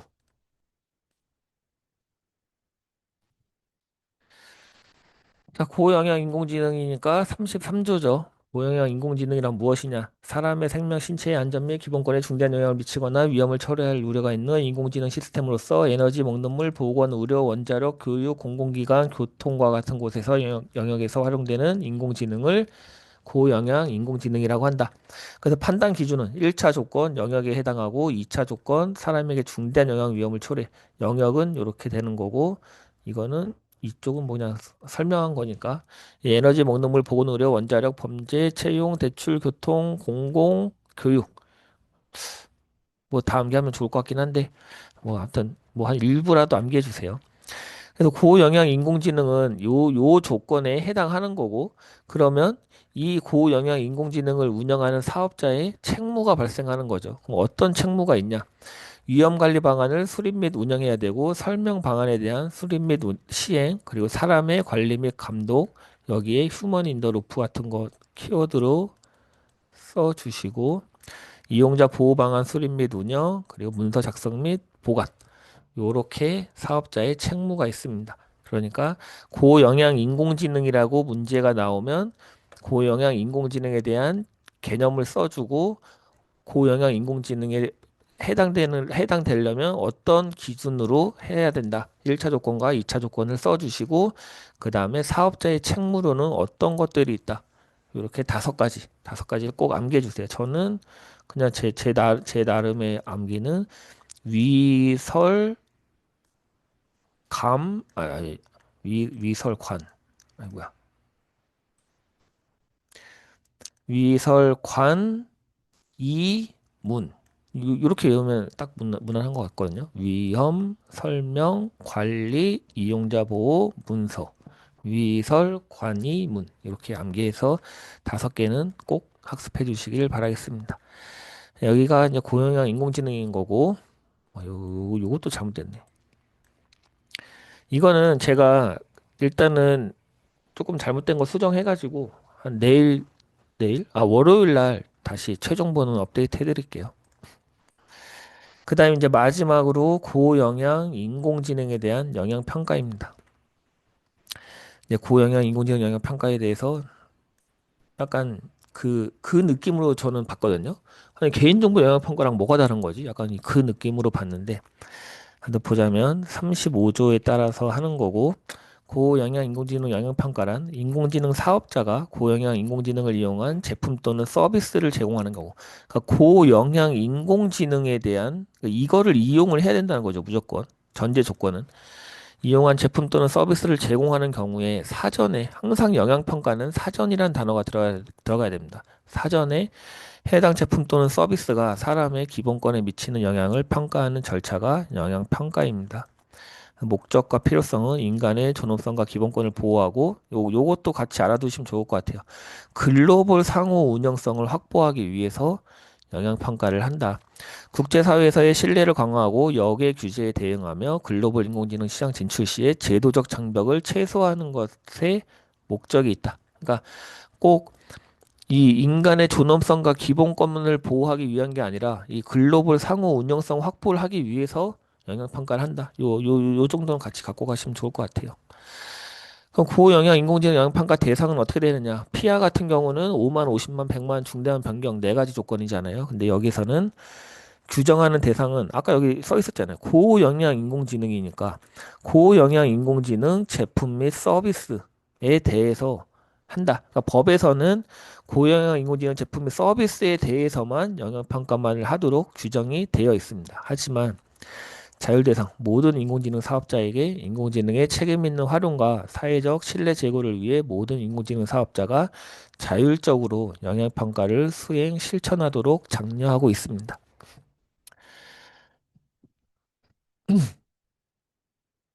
그리고 잠깐만요. 그리고 제가 알기로 자율입니다. 자율. 이거 영향평가 의무 아닙니다. 자율이에요. 자율.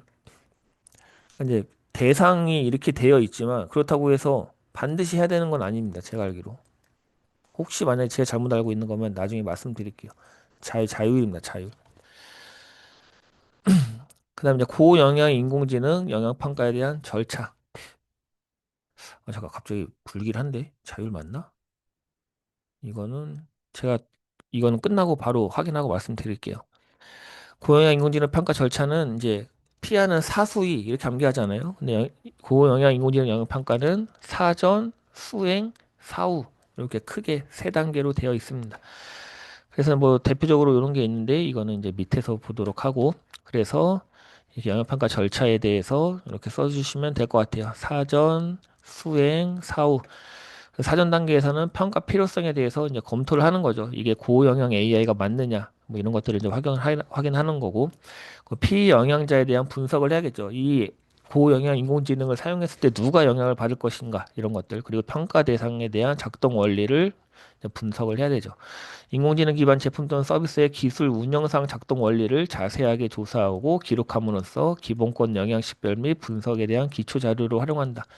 여기가 그래도 제일 중요한 내용인 것 같아요. 3개가.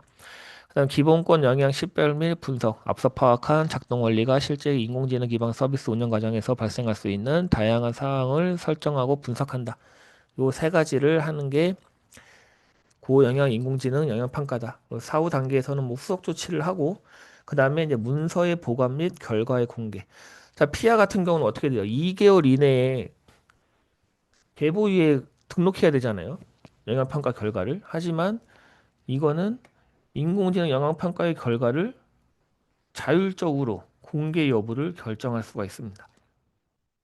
그러니까 인공지능 영향 평가의 결과와 영향 평가 수행 과정에서 수집 작성한 근거 자료는 사업자가 자율적으로 보관하고 관리하는 것을 권장하고 있습니다. 그러니까 이제 너네가 했으면 그냥 갖고 있어. 뭐냐 이런 거죠. 어디에 따로 제출할 필요 없다. 그리고 다른 영향평가에서 그러니까 뭐 그런 거 있죠. 그러니까 개인정보 영향평가에서 아니 인공지능 고영향 인공지능이면 당연히 개인정보라던가 이런 것들이 학습될 수가 있잖아요. 그럼 거기에서도 당연히 개인정보에 대한 영향평가를 해야겠죠. 그러면 다른 영향평가에서 해당 제품 또는 서비스의 기본권 영향을 이미 평가했어. 개인정보 영향평가에서 이 AI 모델에 대해서 이미 이걸 했어. 그러면 그 결과를 인공지능 영향평가를 위한 근거로 활용이 가능하다고 합니다. 그러니까 이제 제도가 중복되는 것들을 최대한 방지하는 거죠. 고영향 인공지능 영향평가와 개인정보 영향평가를 좀 비교하자면 고영향 인공지능 평가는 과기부에서 하는 거고 피아는 계보위에서 하죠. 영향평가는 AI 기본법 35조에 따라 하고 피아는 계보법 33조에 따라 하는 거고 적용 범위는 고영향 인공지능 영향평가는 AI 전반의 영향평가 프레임워크를 한다면 개인정보 영향평가는 개인정보 처리로 인한 프라이버시 위험 그리고 피아는 누가 해요? 공공만 하잖아요. 피아는. 하지만 고영향 인공지능 영향평가는 인공지능 사업자, 민간이건 공공이건 상관없이 인공지능 사업자가 한다. 아, 그리고 진짜 죄송합니다. 이게 대상이 자율이 아니라 대상은 얘네들은 무조건 해야 되는 거고 이거 공개 여부가 자율. 인공지능 영향평가는 공개를 자율적으로 할 수 있는 거고 개인정보 영향평가는 의무적으로 공개를 해야 되죠.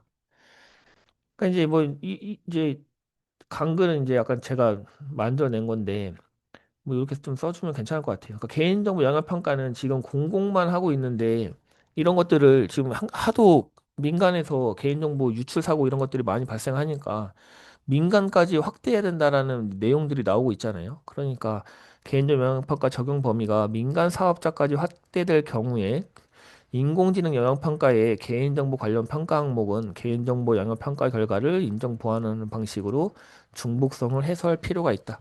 뭐 간글이라던가 써주시면 좋을 것 같고 만약에 이게 2교시형 문제로 나왔다. 그러면 4단락에 진짜 뭐 이런 다른 제도와 중복된 문제를 언급하면서 어떻게 해결해야 된다. 이걸 써주는 게 2교시형 4단락이 진짜 베스트거든요. 제가 볼 때는. 그러니까 요 내용은 조금 갖고 가시면 좋을 것 같아요. 고영향 인공지능 영역 평가가 다른 영역 평가와 어떤 좀 중복됐을 때 어떻게 이것들을 해소할 수 있느냐 이런 내용들은 좀 사전에 고민하셔가지고 갖고 가시면 좋을 것 같습니다. 네, 일단 제가 오늘 준비한 거는 여기까지고 어 뭐 간단하게 뭐 조금 한번 다시 리뷰를 조금 해보자면 뭐 어떤 파일을 갖고 리뷰를 하는 게 좋으려나? 그래갖고 그냥 해보죠 그냥. 그냥 전체적으로 보자면은 법을 보실 때는 법률이 있고 그 밑에 법률에서 정하지 못한 게 시행령으로 가는 거고 시행령에서 정하지 못한 게 고시, 가이드라인 이렇게 절차로 이루어져 있다고 보시면 되고 어떤 법의 우선순위를 따질 때는 상위법이 우선되는 거고 두 번째 특별법이 우선되고 세 번째 신법이 우선된다. 당연히 법 위에 헌법이 있는 거니까 항상 헌법이 제일 중요하니까 당연히 상위법이 우선되는 거겠죠. 대신에 같은 법률, 같은 등급의 법률 끼리 이제 상충이 될 때 개인정보보호법과 정보통신망법이라던가 이렇게 일반법과 특별법이 상충될 때는 항상 특별법이 우선한다. 요 정도는 알고 법을 보시면 되고 인공지능 기본법에는 인공지능 기본법이 있고 인공지능 시행령이 있는 거고 시행령 밑에 안정성 확보에 관한 고시가 있고 그리고 사업자의 책무에 관한 고시가 있죠. 그러니까 안정성 확보, 사업자 책무 이 고시 두 개가 중요한 거고 그 밑에 가이드라인 다섯 개가 있는 겁니다. 투명성 확보에 대한 가이드라인, 안정성 확보에 대한 가이드라인, 고영향 인공지능에 대한 가이드라인, 사업자의 책무에 대한 가이드라인, 고영향 영향 평가에 대한 가이드라인 이렇게 다섯 개의 가이드라인이 있는 거고 AI 기본법은 이게 왜 나왔을까요? 일단 기술을 발전하고 국민의 어떤 뭐 신뢰, 안전, 존엄 이런 것들을 확보하기 위함이죠. AI 액트와 다른 점은 AI 액트는 규제 중심 그리고 AI를 위험 기반으로 바라본다면 AI 기본법은 조금 지능 이런 쪽에 조금 더 초점이 맞춰져 있고 그리고 위험이 아니라 영향에 따라서 판단을 한다. 그리고 그다음에 이제 31조 투명성부터 보자면 아니다. 용어 정의부터 고영향 AI가 있고 생성형 AI가 있는 거고, 그리고 인공지능 사업자가 있고, 인공지능 개발 사업자가 있고, 인공지능 이용 사업자가 있죠. 그리고 이용자가 있고, 영향받는 자가 있고, 요 정도 용어는 갖고 가시면 좋을 것 같고, 그 다음에 31조 투명성 확보. 투명성 확보에서 나와야 될 거는 사전 고지와 표시죠. 그리고 딥페이크로 인해서 만들어진 거는 사전 고지 및 표시를 해야 된다. 하고 표시를 할 때 워터마크 같은 것들을 꼭 언급을 해주시면 되겠습니다. 사전 고지는 사전에 하는 거고 표시는 사후에 결과물에 하는 거다. 뭐 이런 거 갖고 가시면 되고 그다음에 이제 32조 안정성 확보 조치에서 알아야 될 거는 안정성 확보 조치 이제 대상이 중요한 거죠. 10에 26승 플러스 이상 신기술 중대한 영향을 미치는 사람들은 해야 돼. 그럼 어떤 것들을 해야 되냐? 위험을 식별하고 평가하고 완화하고 조치하는 그리고 모니터링하고 그거에 대한 결과를 제출하고 이런 것들을 해야 되죠. 그래서 완화를 아니요, 화면 공유 안 하고 있습니다. 그냥 뭐 딱히 할 거 없어가지고 할 화면이 없어갖고 그냥 혼자 떠들고 있습니다. 그냥 중요한 내용. 그 안정성 확보 조치에서는 어디까지 했어? 그래서 평가를 할 때 위험 평가를 할 때 아까 심각성, 중대성, 발생 가능성, 빈도 그리고 나누기 관리 가능성 이런 것들을 통해서 위험을 평가할 수 있다고 했죠. 그 다음에 이제 어떤 위험 평가에 대한 체계가 있는데 그것까지는 제가 암기를 못하겠고 여러분들은 합격하시려면 암기를 해야겠죠. 그 다음에 이제 기술적 조치가 있었죠. 기술적인 측면, 운영적인 측면, 조직적 측면이었나? 그래가지고 뭐 워터마크라던가 뭐 프롬프트 필터링, 뭐 기능 제한, API 제한 뭐 이런 것들을 통해서 할 수 있다고 했으니까 아까 그 기술적인 요소들은 조금 확인을 해주시면 좋을 것 같습니다. 그 다음에 이제 33조 고영향 인공지능이고 고영향 인공지능이란 어떤 국민의 기본권이라던가 어떤 뭐 중대한 영향을 미칠 우려가 있으며 해당 분야에 포함이 돼야 되죠. 먹는 물, 에너지, 의료, 보건, 교통, 원자력, 범죄, 치안, 금융, 공공, 교육 이런 데에 포함이 되면은 이제 고영향 인공지능이다. 그러면 고영향 인공지능은 34조에 따라 고영향 인공지능 사업자의 책무가 발생하죠. 그럼 사업자의 책무는 어떤 것들이 있느냐? 위험 관리 평가 및 수립을 해야 되고 그 설명 가능한 그러니까 XAI 같은 것들을 통해서 설명 가능하게끔 해야 되고 이용자에 대해서 보호를 해야 되고 그다음에 그 사람의 관리 감독, 휴먼 인더 루프, 아까 휴먼 아웃 더 루프, 휴먼 오버 더 루프 뭐 이런 거 있었잖아요. 그다음 마지막에 그것들에 대해서 이제 뭐 문서화를 해야 된다. 마지막 문서화가 좀 중요한 내용인 것 같고 안정성 확보 조치는 거기까지 하면은 될 것 같고, 그러니까 사업자의 책무는 거기까지 하시면 되고, 그 다음에 이제 35조 이 고영향 인공지능 영향평가죠. 고영향 인공지능 영향평가는 누가 하느냐? 고영향 인공지능을 제품을 서비스하거나 서비스하는 사람이 대상이 되는 거고, 그 외에 자율적으로도 가능합니다. 그래서 사전 준비 단계, 수행 단계, 마지막 뭐야? 사후 단계. 그래가지고 사전 준비 단계에서는 평가 필요성을 검토하고 수행 단계에서는 피영양자 분석, 평가 대상 작동 원리 분석, 기본권 영향 식별 및 분석 이런 것들을 하고 조금 그 PR랑은 다르게 문서의 보관 및 결과를 자율적으로 보관하고 공개 여부도 자율적으로 할 수 있다.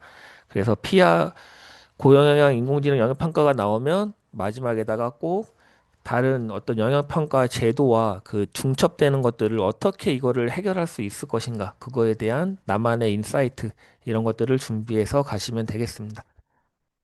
네, 일단 제가 이제 뭐 설명드릴 거는 여기까지고, 혹시 이거 관련해갖고 질문 있으시나? 질문 있으시면은 질문 간단하게 받고 마무리하도록 하겠습니다.